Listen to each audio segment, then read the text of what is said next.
When I worked in Doha, Qatar, I had some really sketchy things happen that changed the way I travel for work to this day. So I'm going to tell you what happened so you can learn from my mistakes. This is essentially a part 2 to the video that I posted a couple days ago, just around elevator etiquette and some sketchy things that happened on the elevator.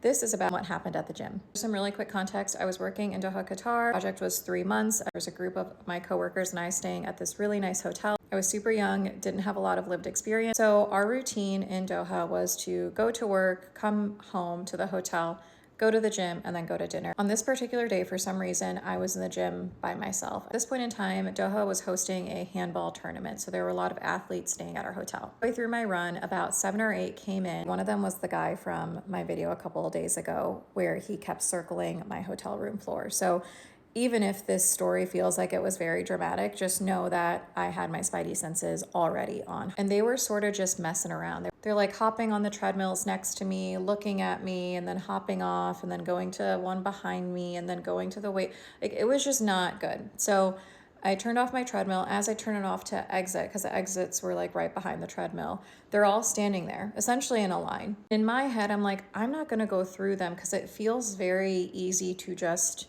snatch me. I decide to kill a couple minutes and do some floor exercises, thinking that if I'm over here and then they start moving towards like the open space, like I can then go and leave. Getting everything sort of set up for this like quick time that I'm trying to kill. And when I turn around, all of them are seated surrounding me in a circle, or like a half circle because the wall's behind me. Like, my stomach is in knots. My heart is like pounding. I don't know how to get out of this situation.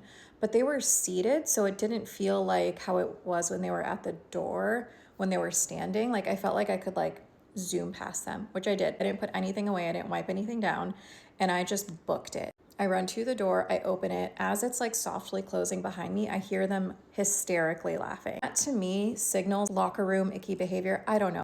These days, I don't go to a hotel gym when I'm working at all. Stuff like this has happened enough where I'm just like, I just don't even want to deal with it. So what I do now is I take one of the bath towels. I will do mat Pilates in my room for my workout. I don't want to come across as like man bashing. There are good people out there. But these days, I'm not testing my luck anymore.